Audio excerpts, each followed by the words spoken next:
Hola, buenas noches. Mi nombre es Nicole Flores Arista y mi compañero Edgar Reyes Chanta y somos estudiantes de la carrera de Administración y Negocios Internacionales de la Universidad UTP. Muchas gracias por aceptar esta entrevista. Y bueno, esta entrevista forma parte de un trabajo académico en el que buscamos conocer cómo se vivió la etapa del gobierno de Alberto Fujimori entre 1990 y 2000, a través de testimonio de personas que votaron durante esa época. Para empezar, ¿podría por favor decirnos su nombre completo, edad, sexo y nivel educativo? Buenas noches, mi nombre es Elliot Wari Bermúdez, mi edad es 50 años, soy abogado y ex miembro de la Policía Nacional del Perú en situación de retiro. Ya. Y esos son mis datos, ¿no? Me pregunta. Ok, ya. Bien, empecemos con la primera pregunta. Eh, ¿Cuáles considera que fueron los principales problemas económicos, políticos o sociales que se vivieron en el gobierno de Alberto Fujimori en el Perú? Bueno, primero empiezo diciéndote que te voy a comentar, la entrevista se basará de mi parte, de haber vivido en esa época, haber mm, apreciado haber vivido en la época de Fujimori y también en mi vida de abogado, también de estudiante y de abogado también he podido percibir. Y con relación a tu pregunta, podemos hablar pues tan amplio, ¿no? Pero en el aspecto político, creo que el más sonado fue el autogolpe que él realizó pues en su primer gobierno. Eso fue uno de los más sonados, yo le llamaría pues la piedra angular de todo desde el autogolpe, donde todo pues tuvo una política pues amplia, ¿no? Esa es para mí la base de lo político. También como hablar de político, hablemos que también dentro de todo el gobierno, estás preguntando tú, pues hubo buenas cosas, pero también hubo mucha corrupción, muchísima corrupción en lo político, como por ejemplo se debilitaron pues las instituciones democráticas, pues las que controlan, ¿no? Como por ejemplo pues el Poder Judicial, el Ministerio Público, cerraron el Congreso, entonces que ya había, ya pues ellos tenían pues una política, pues ellos manejaban todo, pues. Y en esa época pues la gente pues en un primer momento apoyó esa política, yo pude percibir eso, pude ver que la gente apoyó, ¿no? Cerrando el Congreso, la gente decía, ya, vamos, perdón, cerrando la Cámara de Diputados y Senadores, ellos hablaban, pues, ¿no? En la política decían, no, que ahora vamos a tener menos gastos, ya no se va a pagar, no se le da tantos carros a los diputados, a los senadores, y la gente, tanto dinero se gasta ahí, entonces la gente apoyaba en un primer momento. En eso es en lo político, una pequeña introducción, y en el aspecto económico, bueno, el autogolpe generó pues una reforma. Y Creo que coménteme, como toda reforma, ¿qué impacto tuvo eso en su vida diaria en ese entonces? ya justamente, ¿no? Esas reformas, justo ahí llegaba. ¿Qué genera una reforma? Desigualdad. Esa reforma generó desigualdad porque eso generó en lo económico, que hubo una política económica que de pronto, pues, en lo que llaman el Fujishock le llamaron, ellos comenzaron, pues, a querer frenar la hiperinflación y que, por ejemplo, una botella de aceite que te valía, pues, hoy día, pues, un ejemplo, ¿no? Bueno, 7 soles, al día siguiente te valía 7 veces más. Es un ejemplo, y después, pues, todo, hasta el pasaje, todo, ¿y qué impacto tuvo en mi vida, ¿no? Claro, pues, porque si un pasaje te costaba, pues, por ejemplo, ¿no? En esa época recuerdo 10 céntimos, ¿no? Algo así, Mm. y te valía, pues, 50 céntimos, mira, a un escolar, a un universitario. Entonces, esas fueron, ¿no? En el aspecto, y eso afectó a las personas que tenían menor poder adquisitivo. Eso es lo que afectó eh, a las personas, ¿no? Ya, Todo, principio. ok. En lo social, o- tú me preguntaste política económica, ¿no? En lo social, ¿qué generó eso? Protestas, que esa política económica generó que la gente pues salga a las calles a protestar, caos, ¿no? Entonces, eso es lo que generó, ¿no? Y bueno, al haber Mm. caos te impacta pues a todos.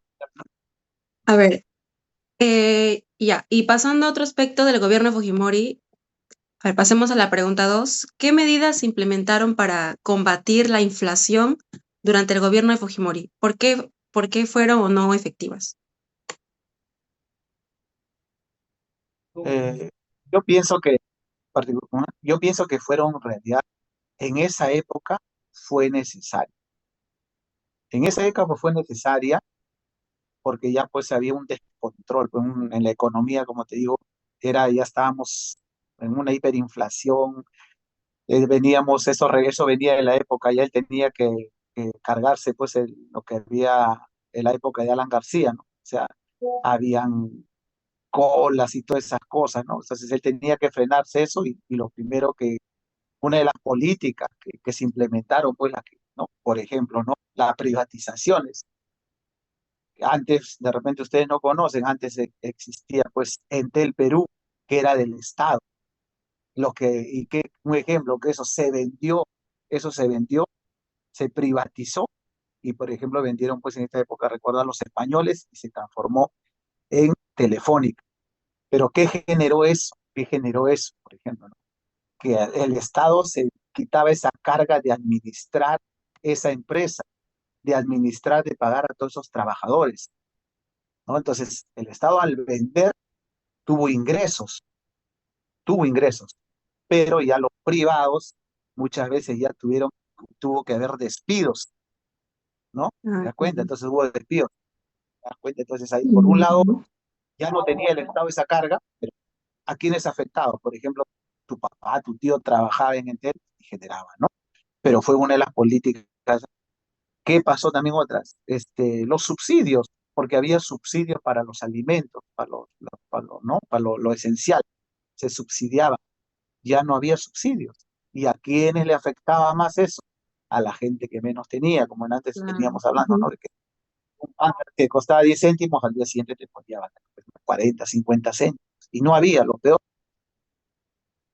Y no solamente eso, porque al promoverse eso, la prioridad se promovió la inversión extranjera, porque también se vendió las empresas, pues en esa época, Electrolima, que ahora es Enel, Luz del Sur, el Norte, ¿te das cuenta?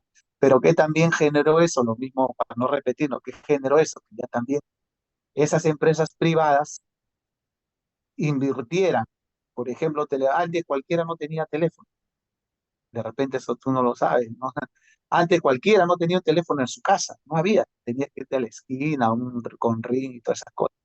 Pero entonces, ¿qué hizo esas empresas privadas? Comenzó a poner teléfonos a todas las casas, a todas las que todo era algo nuevo para nosotros. Bueno, esos impactos, ¿no? Que fomentaron también la creación de empleo, porque esas empresas también necesitaban gente, ¿no? También se promovió el empleo, pero ya no había mucha seguridad tampoco, ¿no? No había mucha seguridad porque ya pues las políticas laborales eran más flexibles. Habrás escuchado tú que todavía hay algo que te hacen trabajar 12 horas, no cumplían, ¿no? Entonces, toda esa cosa.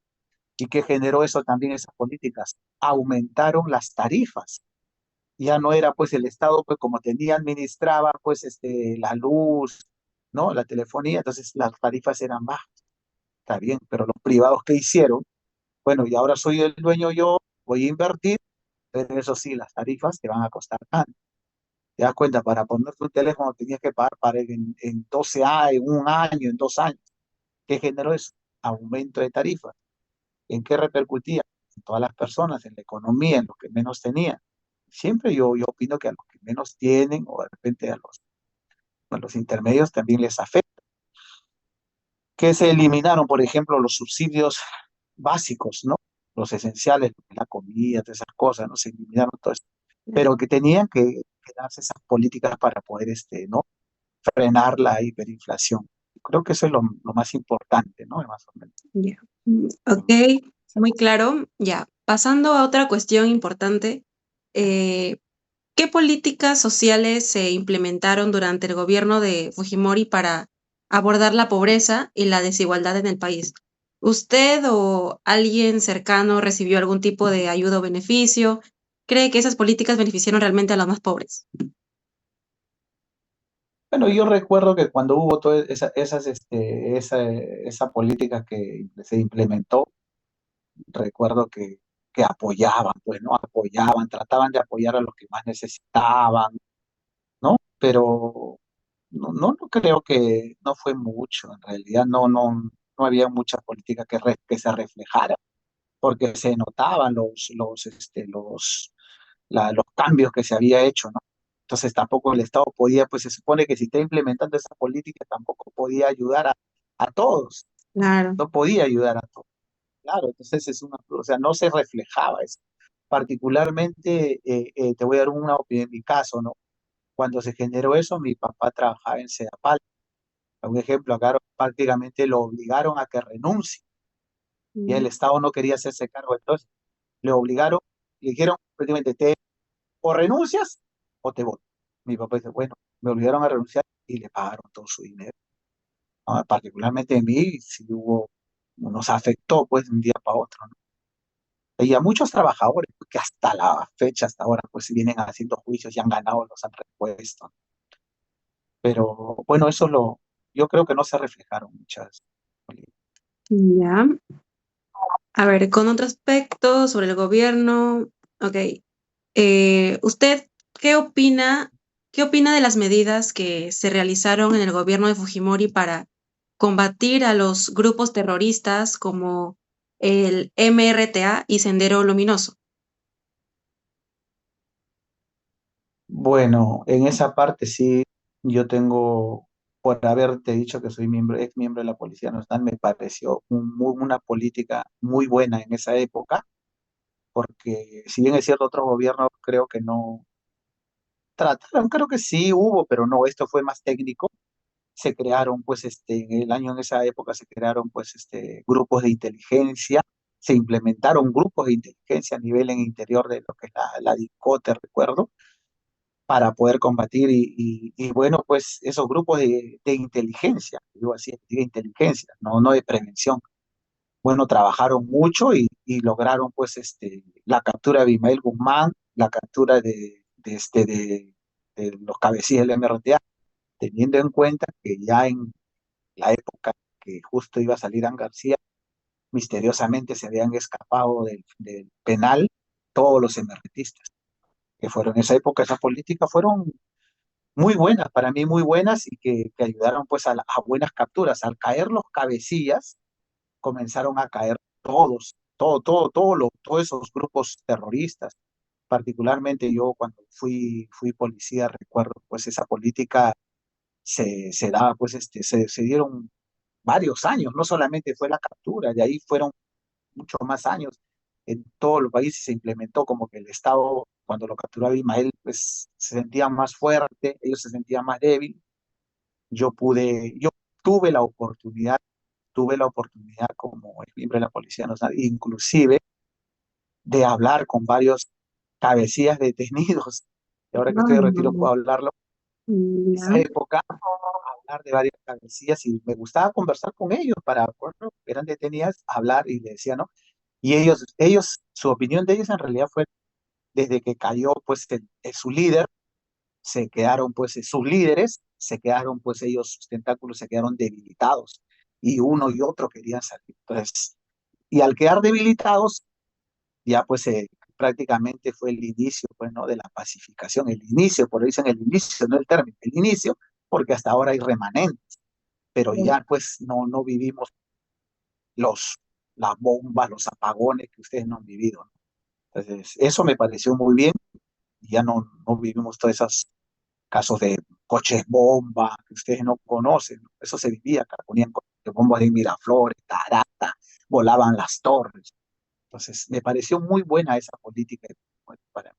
Y de todo eso, a ver, ¿usted recuerda algún hecho puntual o noticia que más le haya impactado?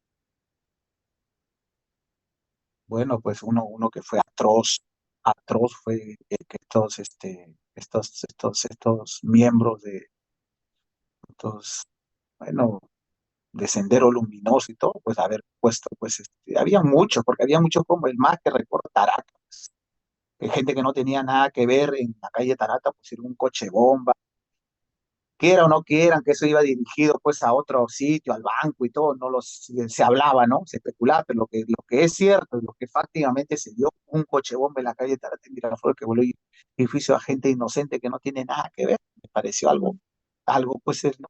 ¿Te imaginas eso? Eso no han visto ustedes. Entonces, me pareció pues algo bien aberrante que a mí me da mucho, pues que podía, tanta gente inocente que no tenía nada que ver, nada, Ya.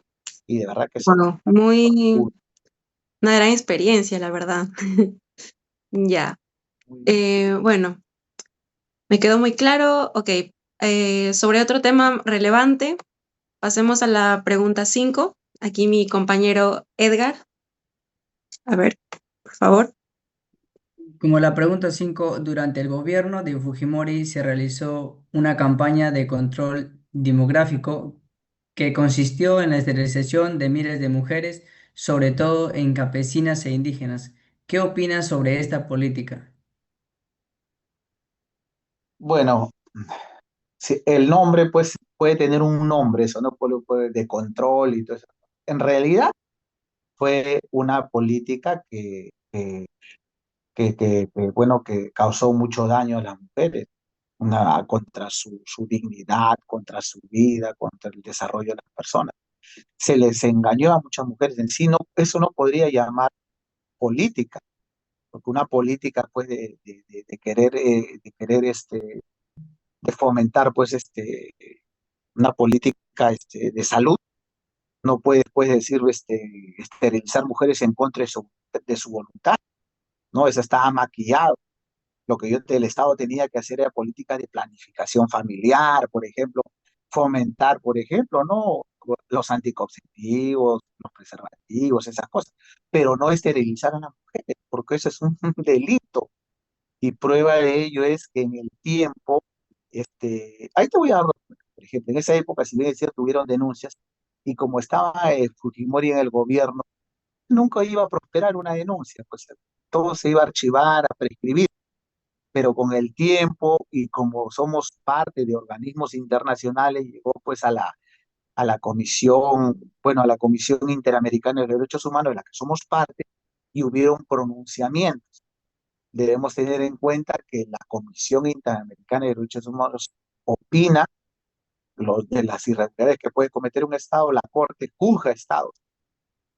En este caso se determinó que el Estado había violado el derecho de las mujeres, ¿no? Entonces, al haber violado los derechos de las mujeres, en resumen y en concreto, haber sido esterilizadas en contra de su voluntad, porque el hecho de que ellas hayan firmado no quiere decir, bueno, como firmó ya, no, no, señor. Lo que tenía que hacerse era, bueno, informarles. Peor si son gente que eran analfabetas, pues ellos, tú le dices y ellos van a firmar, no. Entonces, tantas extensiones que hubo y justamente pues fueron en lugares alejados a gente que de repente hasta analfabeta, obviamente que le ibas a engañar, Claro, porque no hicieron, ellos abusaban de esas situaciones de ellos y se aprovechaban. Ujú. obvio, ¿por qué no hacían esto pues acá en Miraflores, en San Isidro? Obviamente que nunca lo iban a hacer, iban o acá en Lima, tenían que irse a lugares alejados. En sí, se violó el derecho a la mujer y a mí me parece una política pues muy, no fue una política, en realidad. Esa política no puede llamarse una política, entonces fue un abuso para mí, no Claro. podemos llamar una política de abuso. Ya. Mm, Ok. Muy claro con lo que me está comentando, o sea, prácticamente la planificación familiar debe ser libre, informada y voluntaria, con ningún impuesto a razones políticas y económicas, lo cual lo está mencionando. Y pasaremos a la siguiente pregunta, que es, ¿conoce las medidas que se tomaron durante el gobierno de Fujimori para controlar la prensa y cuáles fueron las repercusiones de libertad de expresión? Ya. Bueno, eso tuvo dos partes. Dentro de la época de Fujimori, los medios de comunicación estuvieron a su favor. ¿no? Hasta ese momento no se podía hacer nada, habían denuncias, había todo, pero nunca hubo una investigación que pudiera determinar en la época del gobierno de Fujimori. Cuando cae el gobierno de Fujimori es donde se ve, pues, ¿no? En los videos, en los Vladivideos, que de repente algo me gusta a ustedes, pues ahí recién se descubrió toditita el control, cómo controlaban la prensa, cómo entregaban dinero a los directivos de los canales, ¿para qué? Para pues callar algunas cosas, para poder llevar a a la reelección de Fujimori, ¿no? Entonces, se controló la prensa, yo creo, en un 98-99%, de verdad que se controló la prensa, manejaban ellos todo, habían denuncias de chuponeo, se archivaba, todo, ellos controlaban todo, todo, absolutamente todo. Si controlaban, como te digo, el Poder Judicial, tenían control del Poder Judicial porque habían magistrados nombrados a dedo, los fiscales nombrados a dedo. Entonces, si había una denuncia contra algo, algún acto ilícito, iba a llegar a las manos del poder que estaba controlado por ellos. Y la prensa pues también movía, pues ¿no? Alguien que quería decirle algo a la prensa se movía todo, ¿no? Para tapar todas estas irregularidades que había, ¿no? Ujú. Pero controlaron los diarios Chicha, todo, manejaban todo el control y lo más relevante era que se pudo comprobar con los videos cómo le entregaban el dinero, pues el dinero. Después se descubrió, todo se descubrió con eso. O Pero sea, prácticamente este caso demuestra la importancia y nos refleja de que la prensa independiente es como una defensa frente a la corrupción y al abuso del poder.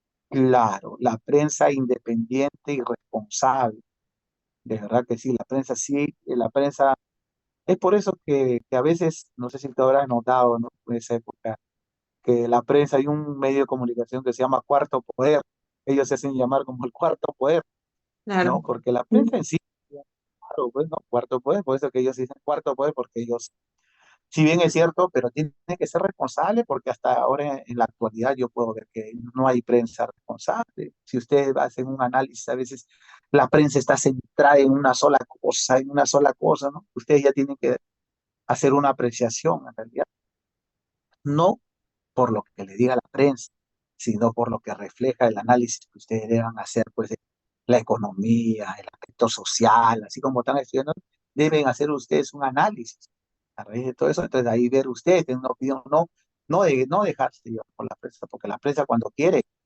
hasta manda preso a cualquier persona.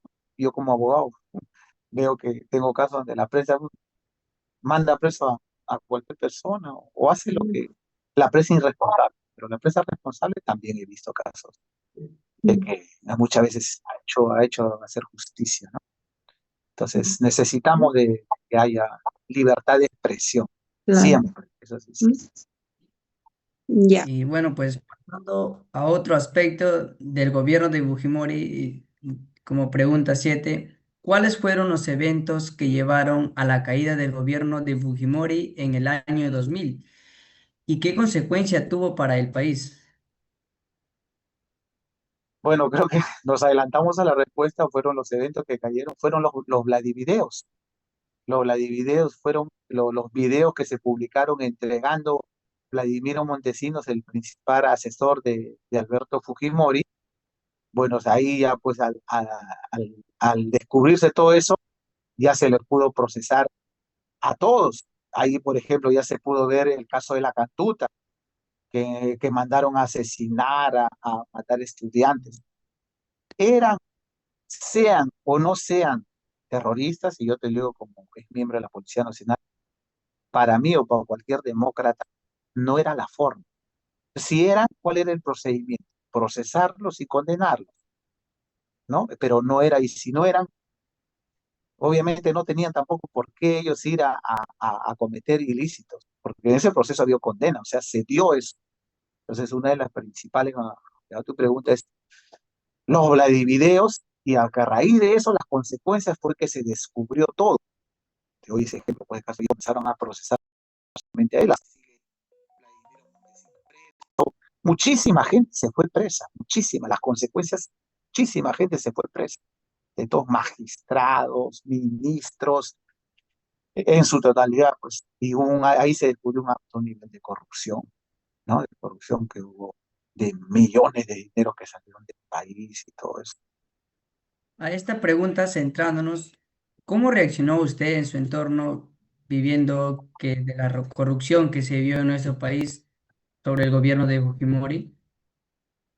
A mí me pareció, para mí particularmente como abogado, yo creo, ya yo estaba contento. ¿Por qué? Porque ya había Estado de Derecho, ya había un Estado de Derecho, pues ya había imparcialidad, lo que debe haber en todo el poder judicial, en toda institución, ¿no? No había, pues estaban parcializados para el gobierno.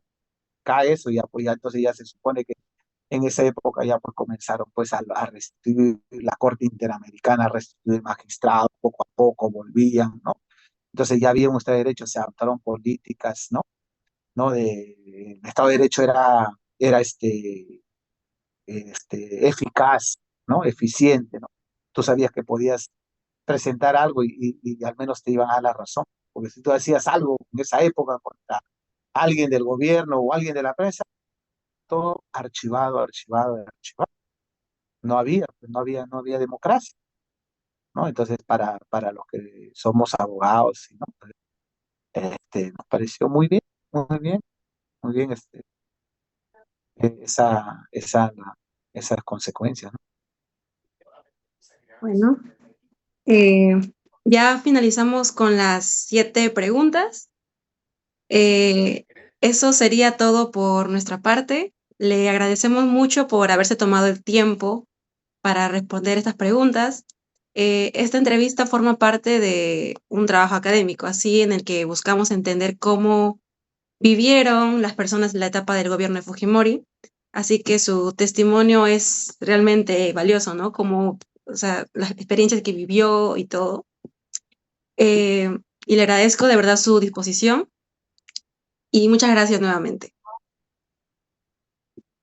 Ya, muchas gracias también, no te preocupes. En cualquier cosa. Ok, Gracias. muchas gracias. Igual, gracias. Así.